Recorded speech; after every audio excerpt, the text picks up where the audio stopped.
IPL 2026 के match number 45 के इस जबरदस्त एनालिसिस में स्वागत है। एक तरफ है सनराइजर्स हैदराबाद का अजय तूफान और दूसरी तरफ है कोलकाता नाइट राइडर्स जो प्लेऑफ की अपनी आखिरी उम्मीदों को किसी भी तरह से जिंदा रखना चाहती है।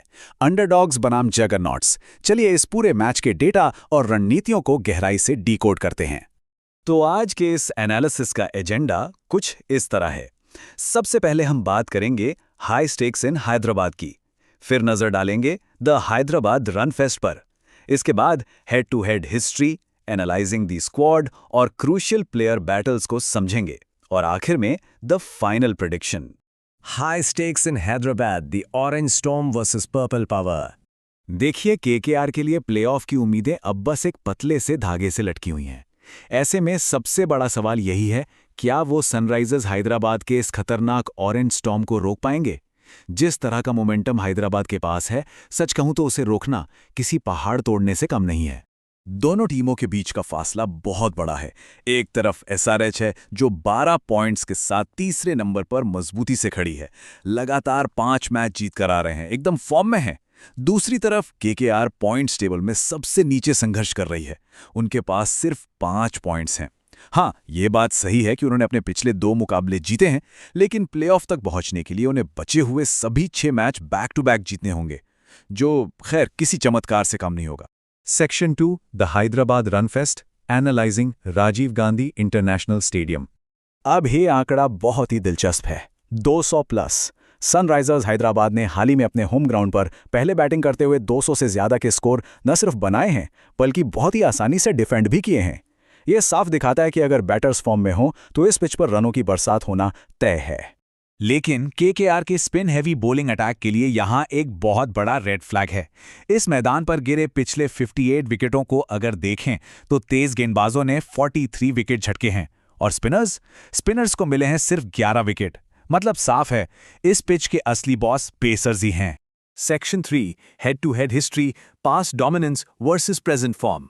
अगर हम आईपीएल की पूरी हिस्ट्री पलटकर देखें तो इन दोनों के बीच हुए कुल 31 मैचों में से केकेआर ने 20 मैच जीते हैं और एसआरएच के नाम सिर्फ 11 जीते हैं। और मजे की बात तो यह है कि इसी हैदराबाद के मैदान पर हुए 7 मुकाबलों में भी केकेआर 4-3 की हल्की सी बढ़त बनाए हुए है। इतिहास तो पूरी तरह पर्पल कलर में रंगा हुआ है।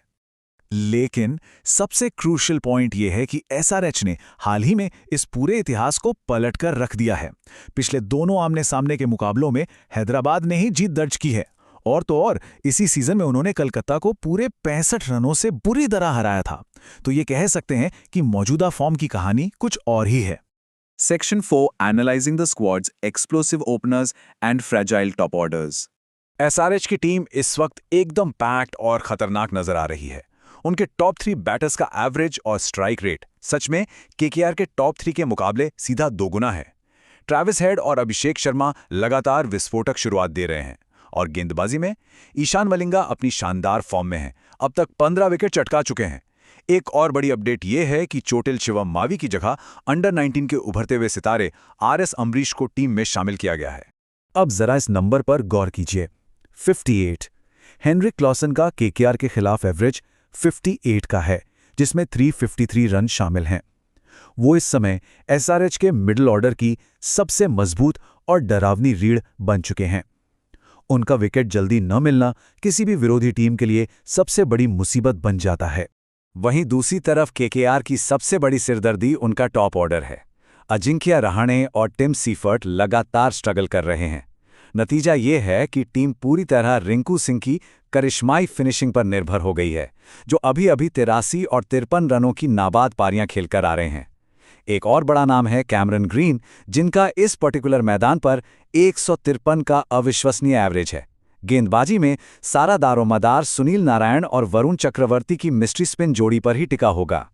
Section 5 crucial player battles, direct combat on the pitch.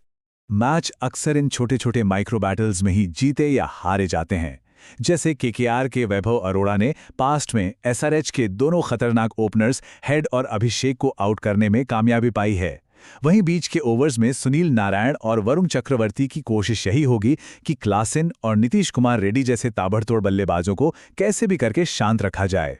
इसके उलट अगर देखें तो एसआरएच के पास ईशान मलिंगा और कप्तान पैट कमिंस की खूंखार पेस जोड़ी है, जो इस सीम फ्रेंडली पिच का पूरा फायदा उठाना चाहेगी। और उनका सामना किससे है? केकेआर के उस टॉप ऑर्डर से जहां रहाणे और सीफर्ड फॉर्म और कॉन्फिडेंस दोनों की कमी से जूझ रहे हैं। ये टक्कर वाकई दिलचस्प होगी। Section 6 the final prediction the verdict. चलिए इस सारे डेटा को एक साथ जोड़कर देखते हैं। हालांकि केकेआर ने अपने पिछले 2 मैचों में एक नई जान फूंकी है, पर सबसे बड़ा सवाल अब भी वहीं खड़ा है। क्या वो उस एसआरएच टीम के खिलाफ कोई बड़ा चमत्कार कर पाएंगे, जो कागजों पर और मैदान पर हर डिपार्टमेंट में उनसे मीलों आगे नजर आ रही है? डेटा पूरी तरह से सनराइजर्स हैदराबाद की तरफ झुका हुआ है। विन प्रोबेबिलिटी है एसआरएच 60% और केकेआर 40%। इसका सीधा सा कारण है उनके घरेलू हालात, पेस अटैक का दबदबा और बल्लेबाजों का वो खौफनाक फॉर्म, जिसे फिलहाल रोक पाना लगभग नामुमकिन लग रहा है। जैसा कि हमने इस पूरे एनालिसिस में देखा, अगर केकेआर के तेज गेंदबाज ऐसे ही कमजोर साबित होते रहे, तो पेसर्स की मददगार इस पिच पर एसआरएच की तूफानी बैटिंग से उन्हें सिर्फ और सिर्फ उनके स्पिनर्स ही बचा सकते हैं, और वो भी तब जब कोई बहुत बड़ा चमत्कार हो जाए। तो अंत में सोचने वाली बात बस इतनी है, एक ऐसा खेल जहां भारी दबाव ही हीरे तराशता है। क्या जीत की सख्त जरूरत केकेआर से कोई ऐसा ऐतिहासिक मास्टरक्लास प्रदर्शन करवा पाएगी, या फिर ये मजबूत आंकड़े अपनी जगह बिल्कुल सही साबित होंगे और एसआरएच आज कोलकाता के प्लेऑफ के सपनों को हमेशा के लिए चकनाचूर कर देगी?